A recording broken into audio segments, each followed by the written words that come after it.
All right, welcome back to another edition of the Horsemen Pro Football Talk podcast. This is your Week 14 preview, and I'm Brad. This is Zach. And I'm Hefe.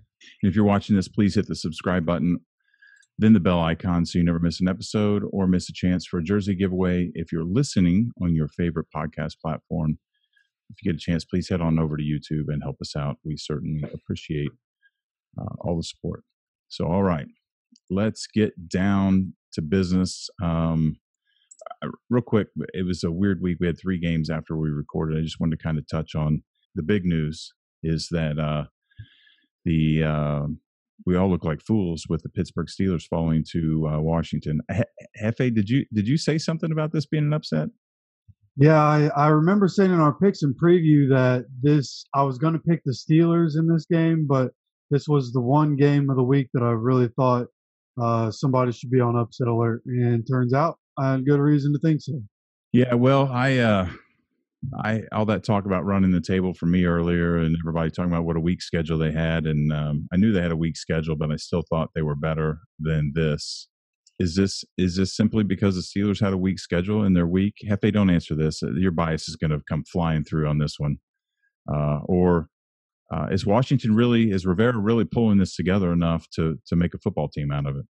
I think it's a little bit of both. I think it's a little bit of both. Washington's definitely turned around, which we'll address later on when we talk about their game this week. But yeah, I think it's a little bit of both. Washington's definitely getting better, and Pittsburgh, I mean, they were undefeated, and that's very difficult to do in the NFL. But there have been a lot of close calls throughout the course of the season.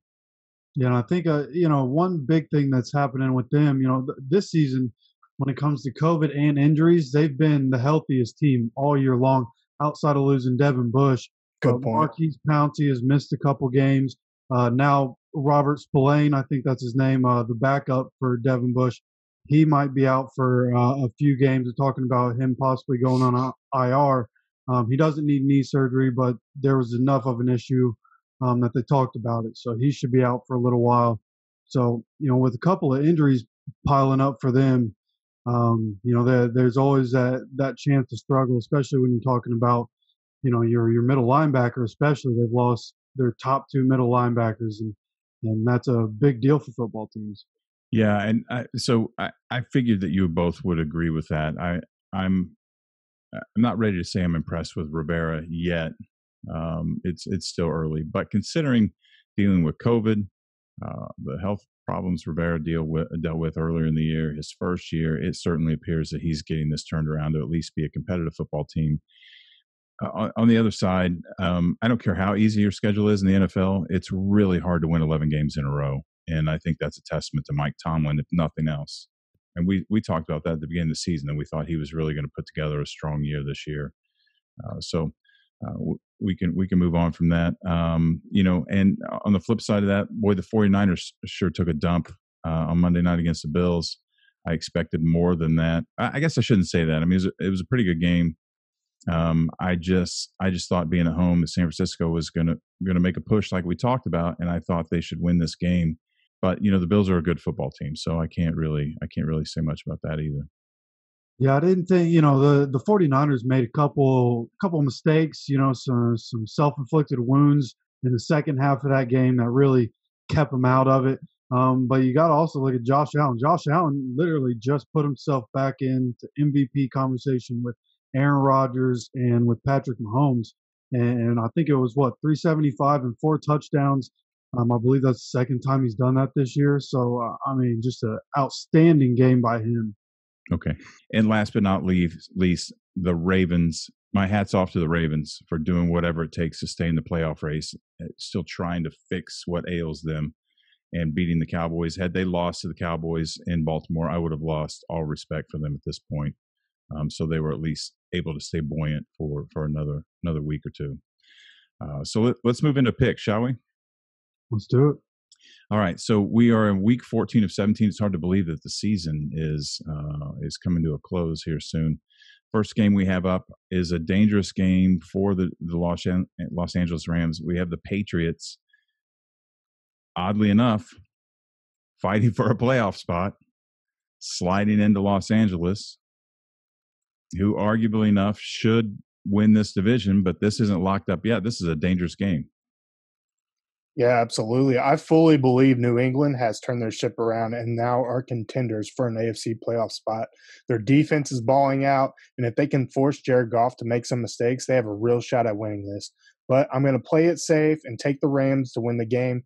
But with only a 6.5-point spread in favor of the Rams, I'm going to take New England to cover it in a close game.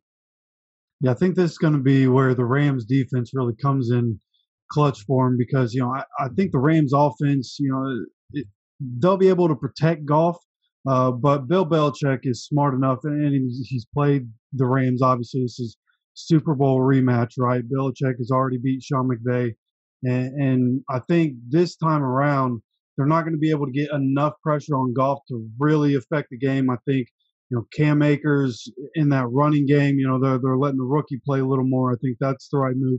He's been really explosive for them, had a good week last week. So I think if they keep doing the things like that, like you let Cam play and you protect Jared Goff, that those are the things they need to do on offense to win. And I think they can do that this week against the Patriots. Yeah, I'm taking the Rams as well. I'm not a big Cam Newton fan, and the Rams are at home. It seems like the right thing to do to take Los Angeles, but I'm doing it reluctantly. It would not surprise me if the Patriots win this game. So it should be a fun Thursday night game to watch. Next game up is the Texans at the Bears. For everything the Texans are or are not this year, the Bears are a complete dumpster fire. The wheels have completely come off. They're way off the road. Started out 5-0. They're now 5-7. They've lost 7 in a row. And this weekend, I expect the Texans to embarrass them and make it 8 in a row. Yeah, Houston's on the rise. They should have won last week against the Indianapolis Colts. With the quarterback controversy escalating in Chicago, I'm taking the 2.5-point favorites, Houston Texans, in this one. Yeah, unfortunately, I'm right there with you guys. The Bears just look abysmal right now. Nothing good coming out of that offense except for David Montgomery. Finally coming on, he looked like a bust, but after he came back from injury over the last couple of games, he looks like he could be a star for them. Hopefully they keep riding him. That's probably the move. But there's no way the Bears are able to stop Deshaun Watson in this one. I have the Texans winning. All right, we all three agree. We're taking the Texans there. Next up is the Dallas Cowboys at the Cincinnati Bengals. Look, 80% of the participants on ESPN's Pick'em chose the Dallas Cowboys. I don't get it. I know the Bengals aren't good, but I'm not taking the Cowboys on the road in Cincinnati. They'll probably win. I'm just not going to give them that benefit of the doubt, and I'm taking Cincinnati. Yeah, I kind of feel the same way you do. This game's tied for the lowest over-under of the week at 43.5. So you shouldn't see too much offense coming out of this game. Honestly, my heart is telling me to go with Cincinnati here, but with the amount of playmakers on the Cowboys roster, I'm hopeful they'll show up and put Dallas on top. The Cowboys are the 3.5-point favorites. I'm going to take them on the spread.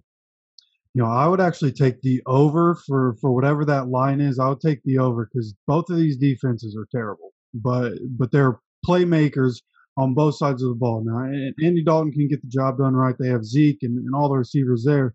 And Brandon Allen hasn't been good for the Bengals, right? But the Cowboys defense is not good. And so I think with T. Higgins and Tyler Boyd and what's left of A.J. Green, they'll be able to move the ball enough to make this game maybe a little more fun to watch in a sense. But I do think overall Cowboys just have more talent. They'll be able to put up more points. So I have the Cowboys winning. Zach, you took the Bengals, right? No, I'm taking Dallas. Oh, I missed that. All right. So I'm the lone man out. Realizing I'm probably wrong, but I refuse. I mean, it's a safe bet. We've seen how the Cowboys have played all year, so you never know. Yeah, all the NFCs, with the exception of the Giants and maybe Washington now.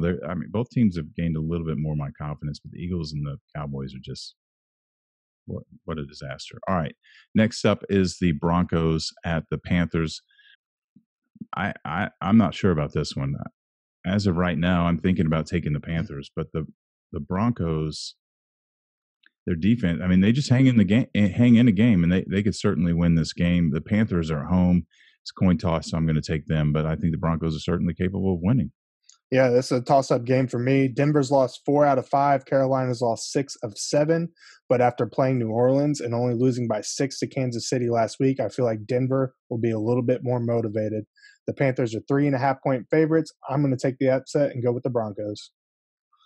I really want to go with the Panthers here. They're getting CMC back. He should have a huge game, but his day is going to be even bigger because the Panthers are going to be without DJ Moore for sure. He tested positive for COVID-19. He's going to miss the game, and there were other people that were close contacts, and so there might be other people missing this game.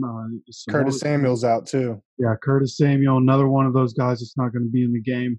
So they're slim when it comes to playmakers. So they're going to have some guys step up. But going against this Broncos defense, I don't know if they have enough firepower to overcome what they're going to be seeing. And Drew Lock has Tim Patrick and Jerry Jeudy, and I like those guys. So I'm gonna go with the Broncos here. All right, I'm on an island again. You two are taking the Broncos, and I'm taking the Panthers. Next game up, Titans at the Jaguars. This should be no contest, as bad as the Jags are. I don't have anything more to say about that. By all means, I really hope Jacksonville can pull this out, and I believe they can if everything goes their way. Unfortunately, that's very rare that everything goes your way. But with the Titans at a 6.5-point favorites, I'm rolling with them here to cover the spread. Yeah, I don't know if they'll cover the spread. I think this should be, not. I don't think this is going to be a Titans blowout.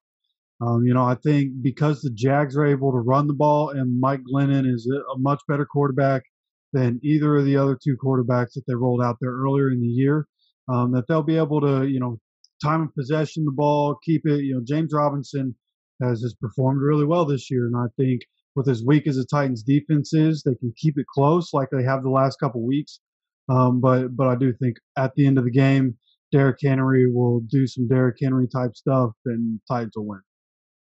Yeah. All right. We all three agree there that the Titans will beat the Jags. And there's some delusional 2.5%. I think the Jags are actually going to win this game on ESPN pickups. Boy, I hope so. That'd be great. I do too. All right. Next up, the Chiefs at the Dolphins. I'm going ride or die with my homies. I'm taking the Dolphins. Really? Don't try to talk me out of it.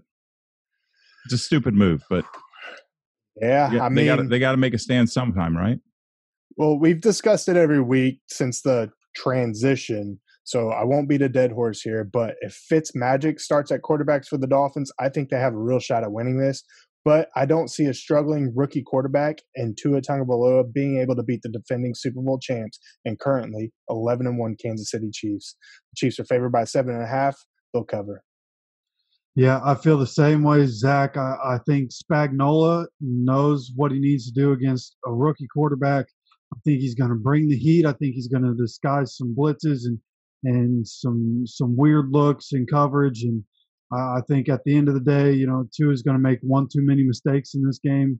And obviously, you have Patrick Mahomes and Tyreek Hill, Travis Kelce. Like, as good as this Dolphins defense has been, I don't think they have any hopes of being able to stop those guys. So I got to go with the Chiefs here. So I guess my question is, I would assume, and I agree with you both about Tua. You know that. We've talked about that repeatedly. Anyone who's listened knows that I think he's the future, but we all think he's the future. But right now, I think Flores is playing with fire. How quick will he be to pull Tua in this game? When it's too late.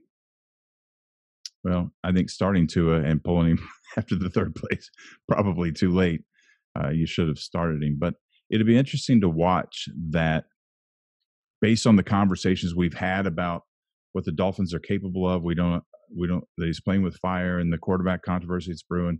And hats off to Fitzpatrick that this isn't a controversy, because it very well could be a controversy. But I think that's a testament to what we know about his character, that he's the consummate teammate. He just does what he needs to do to help the team win, and that's pretty much it.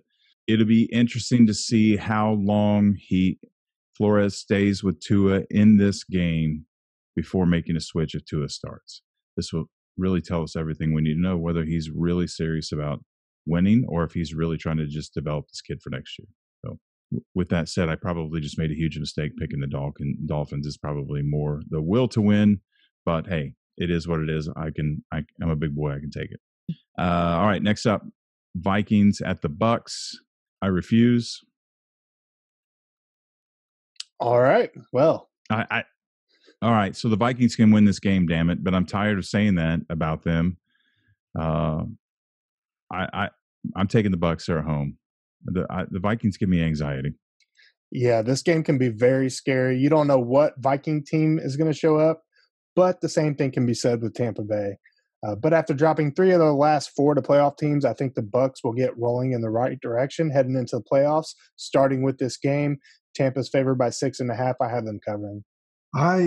This is one of those up in the air games for me. A lot of them this weekend are pretty clear in my eyes, but this one I'm not real sure. Like you said, it depends which Vikings team you see. Right there, there's been really bad and there's been really good, but we've seen a lot more good than bad lately from the Vikings, and more bad than good from the Bucks lately. And I think that trend is going to continue. I think Justin Jefferson is I believe, already 1,000-yard receiver, right, in his rookie season. Adam Thielen and Dalvin Cook are going to do their things. I think it's just going to be too much. They're in a really good rhythm right now. The Vikings defense isn't amazing, but it's gotten better as the year's gone on.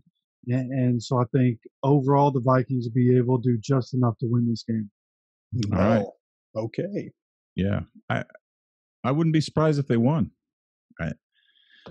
I'm just in my picks. I'm taking the Bucks. They're at home because of the Vikings, and I have had a torrid love of what's the word? It wasn't a torrid love affair. It's been a bad love affair all season long. I tried to rely on them, but if the Bucks want to be taken seriously, this is one they have to take care of this one, or they're not a contender in my opinion. Would everybody agree with that?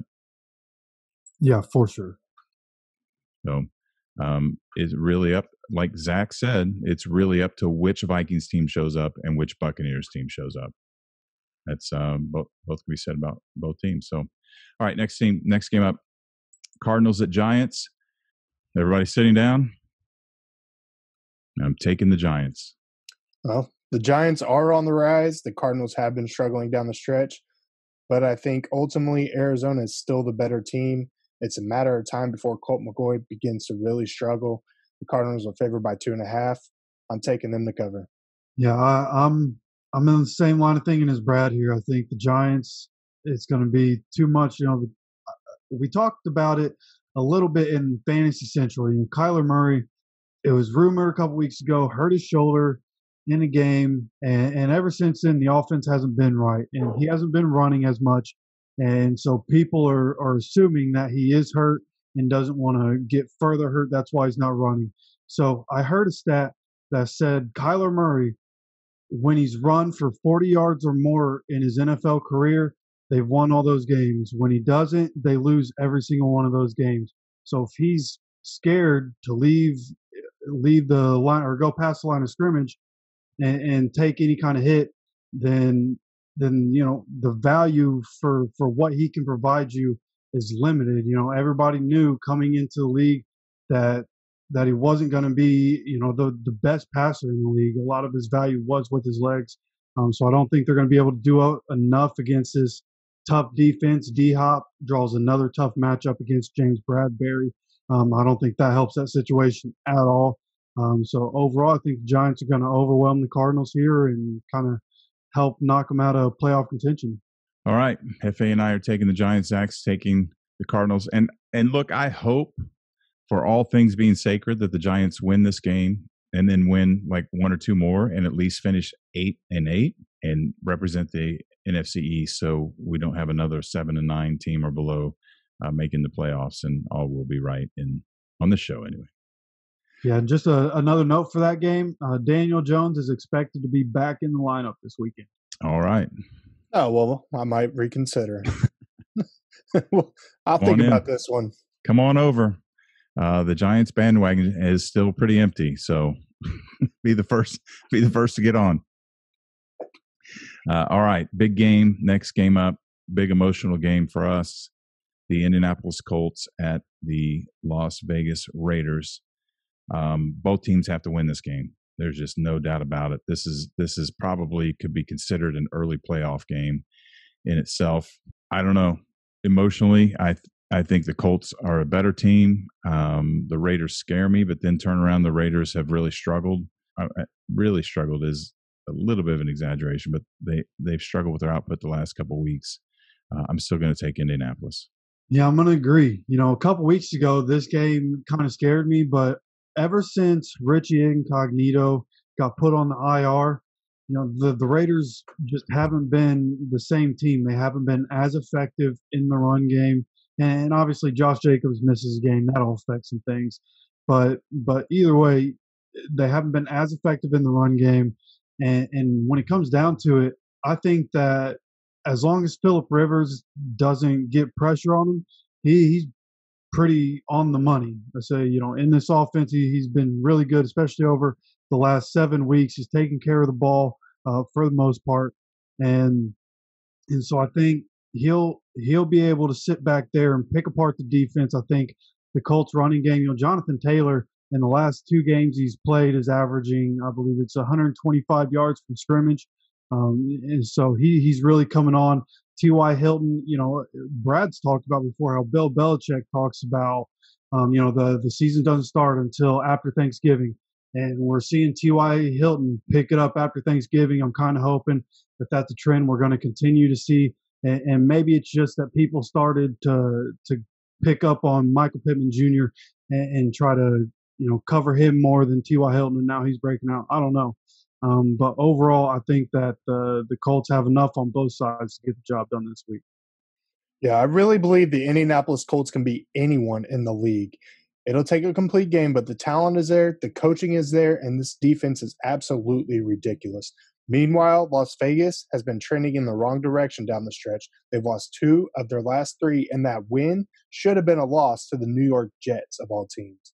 The Raiders are a good football team, don't get me wrong, and are fully capable of winning this game, but I'm sticking with my squad and rolling with the Colts as the 2.5-point favorites. Believe in blue, baby. All right. You heard it here first. Well, not really first, but you heard it confirmed. Believe in blue. We are all 3 taking the Indianapolis Colts, and really looking forward to what I, again, think is one of the first playoff games. All right, next game is the New York Jets at the Seattle Seahawks. As much as I don't like the Seahawks and I don't like what's going on in Seattle, and I think they're overrated, we know how I feel about the Jets. And it's not even only how I feel about the Jets. We know what the Jets are capable or not capable of. This shouldn't be a contest.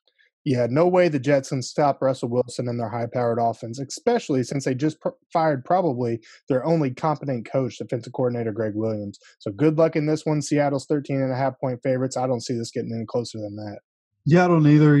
I think they should definitely cover in this game. The Seahawks have something to prove. They got to get something right.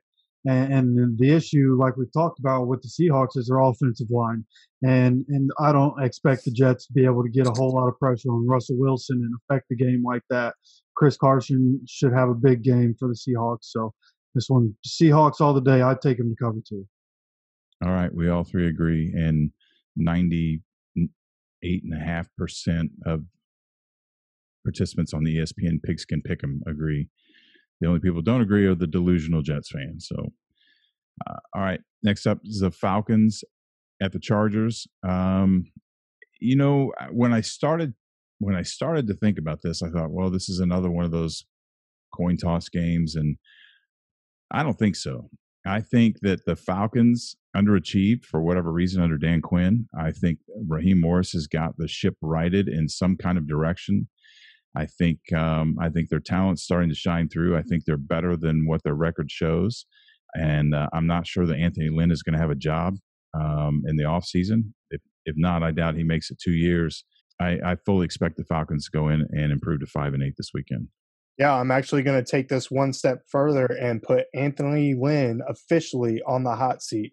His highly questionable coaching decisions throughout the course of the season, and most importantly, you're just not winning football games. I don't see that happening here against Atlanta. The Falcons are 2.5-point favorites. I have them covering, and the discussions on firing Anthony Lynn will begin to heat up. Both these teams are synonymous with not being able to finish games out, right? They always let the other one win. So either way, I think this game comes down to the end. I don't think we're going to see the same Chargers that we saw last week. Maybe. I mean, Anthony Lynn already told his team there's no way they're getting to the playoffs. So I guess what are you playing for other than to put something on tape for an audition for next season? But I do think the Falcons win this game, but I think the Chargers keep it close. I have a question for you, Hefe. What's that? Did the Chargers players need Anthony Lynn to tell them they weren't making the playoffs this year? Good point. Yeah, I don't mean that to make fun of you in any respect. That's just funny to me that Anthony Lynn that is a thing. Is that really a thing? Yeah, well, he said in an interview like there's basically no chance we're making the playoffs. So and so from my point of view, it's like, yeah, your players know that, but you're literally the leader of all these men. You can't just, yeah. I mean, you got to give them something to play for. You got to give them something to go out there for, something to motivate them for the next game, and to say, all right, let's just hang it up for the season. I mean, of course you just got trash 40, and it's my fault for not seeing that before the game. I said the Chargers were going to win that game, but of course you get trashed 45-0. There's nothing to play for. Yeah. So my entire point was that Anthony Lynn said something like that in public and to his players. I don't dislike the guy, but leadership is everything. Leadership is everything, and particularly in this league, if you want to win. And the Chargers just don't have it. Anthony Lynn isn't it, and that is case in point. Saying something like that right there is uncalled for. Now, in his defense, that's a lesson learned. He probably said that, and then they cut the mics off, and he probably thought, holy shit, why did I even say that? You live and you learn. That's how you grow and you mature. As Zach said, and I think we can all agree, he's probably not going to do it in LA much longer. It's going to have to be somewhere else. All right, next game up, Packers at Lions. If the Packers are who we say who we thought they were, they should just completely dismantle Detroit in front of their home fans, which is something Detroit fans are probably pretty used to, the Packers coming in and just smacking them around. This is not going to be any different. Nope. The Packers have won 4 of their last 5, with the only loss being a 31-34 defeat in overtime against the Indianapolis Colts. All of those wins have been pretty convincing. I've been an advocate on the Packers all season long. That's not changing this week. Green Bay's favored by 7.5 in this one. They'll cover. Yeah, I'm right there with you guys. I don't think the Lions have any chance. And this weekend, I think that Aaron Rodgers is going to be dropping dimes and suck it signs. That's right. Is that some new swag there, Hefe? Yes, I got it from the Pat McAfee store. Nice. Little Aaron Rodgers gear. Nice. All right, Hefe representing, and we are all taking the Packers, and only Brian and a few of his 4% friends are taking the Lions. We haven't talked about Brian in a while, have we? Not for a while. Poor guy. He's honest about being a Lions fan. It's not easy, and hopefully they get some good news, and we can have him on in the off season and talk. He can update us on what's happened with Detroit, and they get their ship turned around. Now, there's a lot of noise about his current quarterback coming to our team next year. Yeah, him and I discussed that earlier in the season. He actually brought it up. I think we talked about it here too, where he said that Matt Stafford coming to Indy. Yeah, Stafford coming to Indy. That'd be a nice pickup right there. That would be interesting. That would be very. I would be just fine with that pickup. Yeah, we'll have to keep an eye on that. And believe me, we'll save this clip, because if that happens, we'll bring Brian on, and we'll give him all the glory to talk about it on the show with us. I think that's only right. He's a Stafford fan, and if he's going to lose him, he's probably happy to lose him to a team that's local for him. So, and he can just make the switch over. Nobody will notice that he switched wagons. It's okay. We'll welcome him with open arms. Yeah, that's right. We're not like some of those teams that get mad when you jump on their bandwagon. We're used to it. As long as you're not the type of person that boos Andrew Luck when he retires. Yeah, well, I don't know exactly. I don't know if those were bandwagon fans. Well, Never mind. We won't get into that.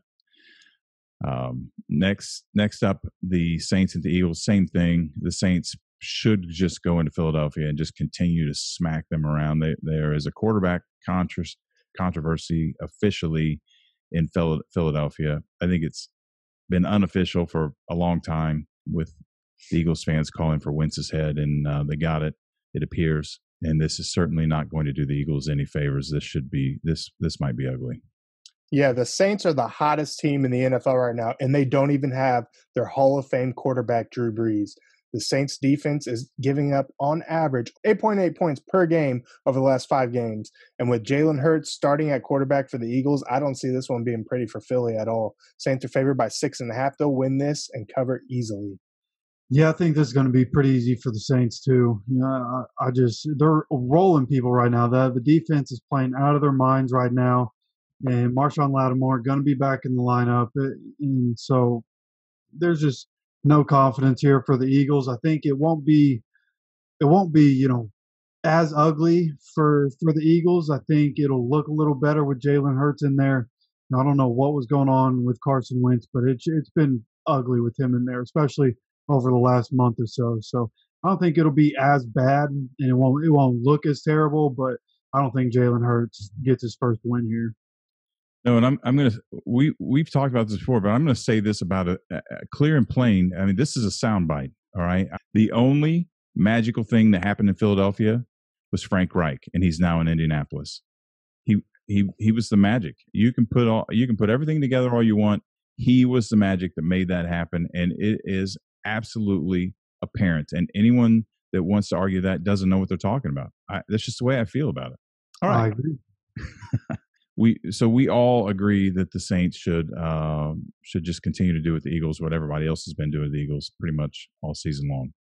And I hope the Eagles do get it straightened out. I just don't know if you take what I just said to heart and you really look at it, and if it is accurate, which I'm humble, there's a slight less than a percentage chance that I'm wrong.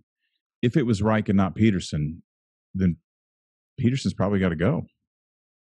If that's the case, and that piece isn't there, they're just going to continue to struggle. I don't know that. I mean, we're 3-8-1. I don't know that this is just a down year. 7-9 is a down year. I don't know that 3-8-1 is a down year. That's a disaster and a catastrophe. I don't know that a quarterback fixes this problem. So Peterson may be on the hot seat. Yeah, I think he is. All right. Next up, the Washington football team at the 49ers.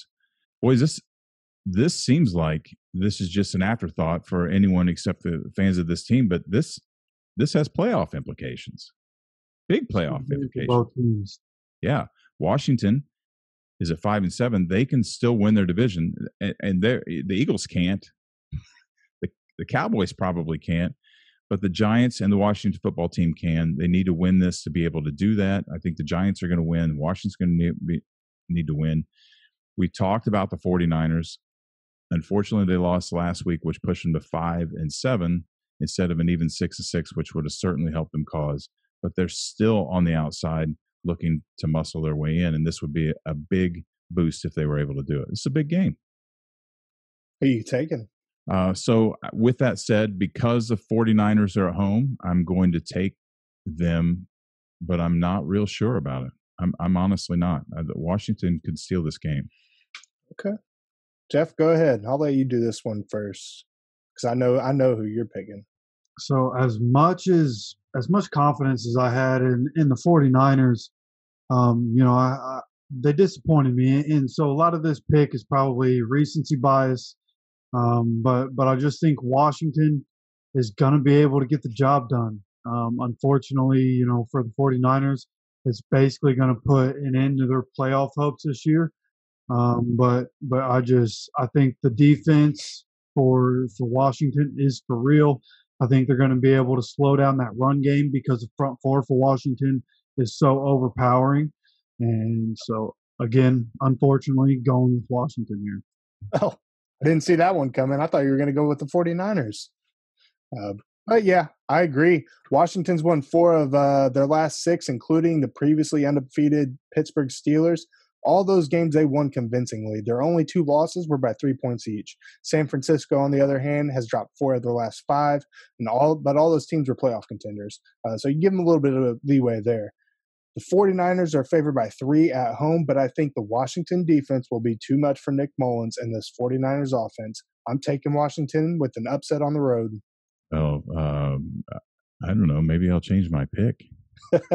I'm maintaining what I said. The 49ers are on the road. They should.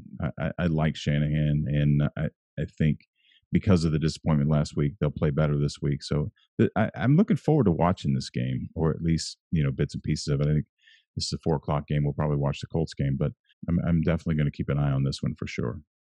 All right, Sunday night, the Pittsburgh Steelers at the Buffalo Bills. This is a huge game. If the Steelers lose, they're on the road in Buffalo against a very good Buffalo team. The Steelers lose, they lose the number 1 spot, the home field advantage, and the bye. And if the Bills win, they're taking another huge step towards locking up the AFC East and moving away from Miami. And I think Buffalo is going to win this game.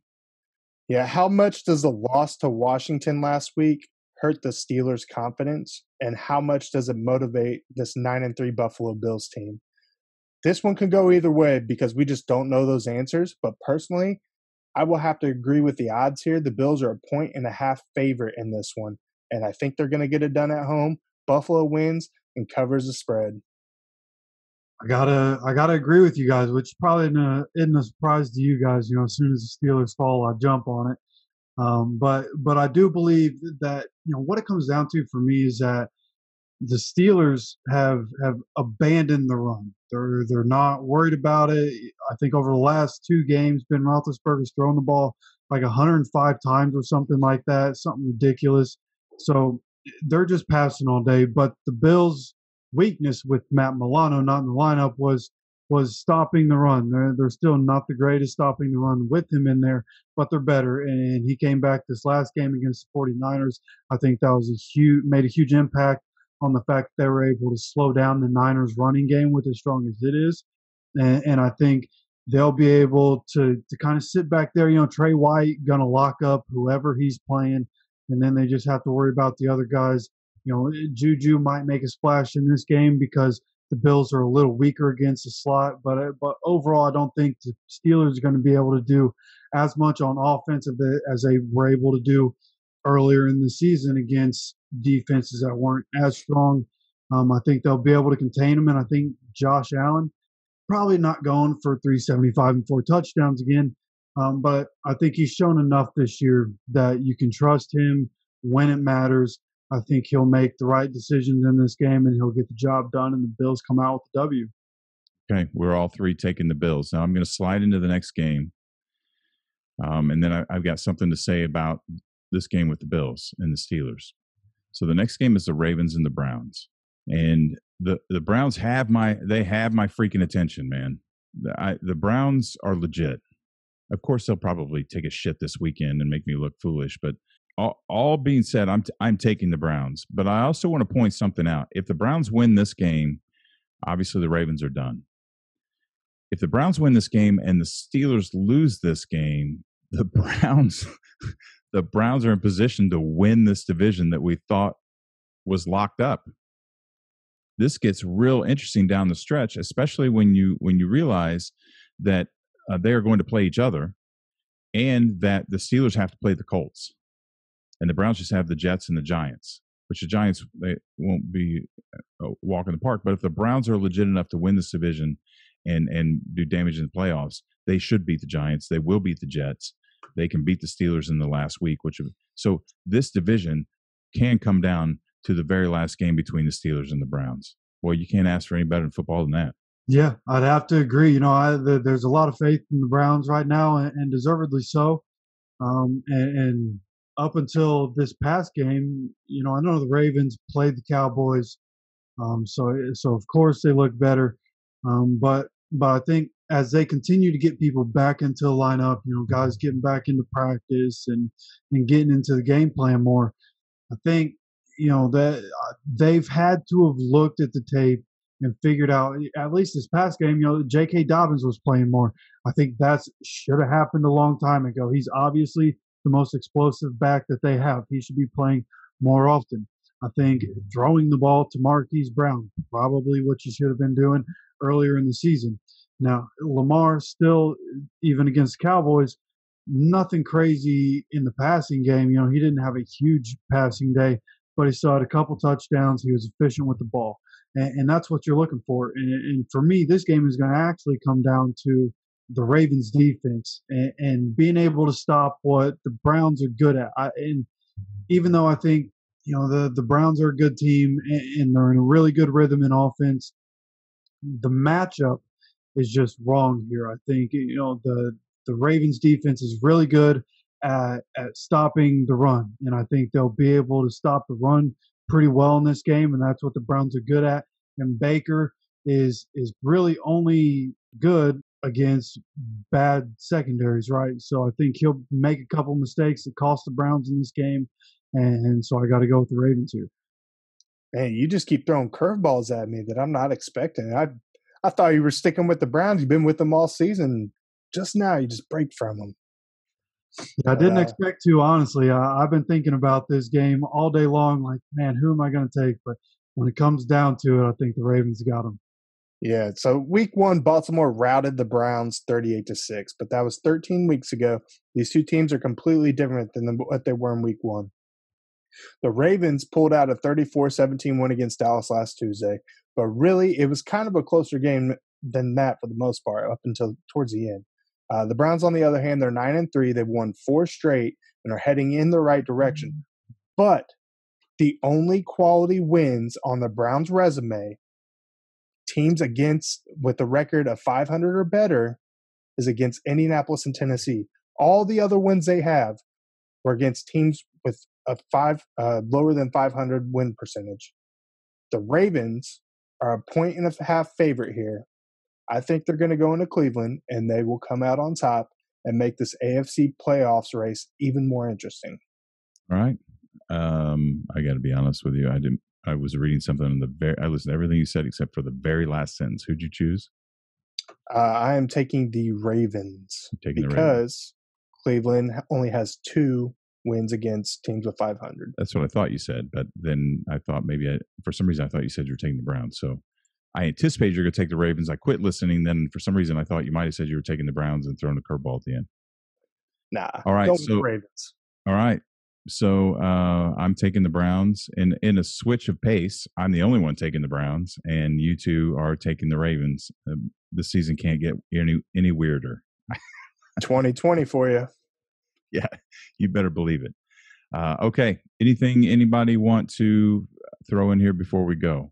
Yeah. So there's something to watch. I didn't remember it while we were talking about the game, but there is apparently, a chance, not a very high chance, but a chance that A.J. Brown sits out this game.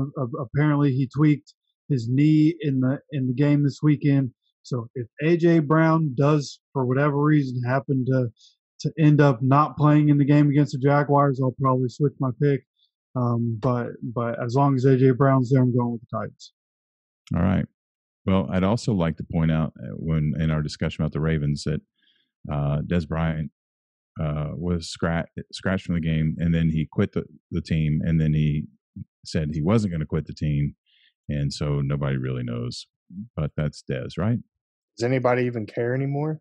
All right. He was relevant, 6-7 years ago? Yeah, for sure. All right. That does it for this week. We want to remind you to be sure to please show us some love, like, share, and subscribe. Help us get the word out by telling all your friends. We're also trying to get to 1,000 YouTube subscribers. We're giving away an authentic NFL jersey in the NFL shop to one of our subscribers, and we do so. Please help us do that. Subscribe and hit the bell icon so you never miss an episode. It's still not too late to go against us in the weekly pick and battle, but it's getting really close. You can still jump in, find the free link on our Facebook, Twitter page at Horsemen Sports, where you can find that link there. So For all you fantasy fanatics, it is not too late.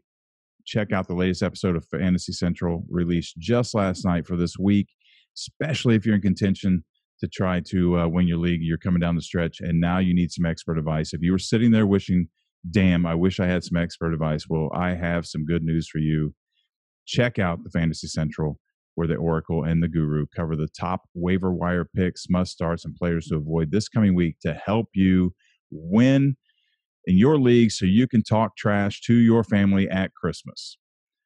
And, of course, we will see you back here again on Tuesday, where we will review the games from the weekend and run down the ever-changing playoff leaderboard. Until then, thanks for joining us. Deuces.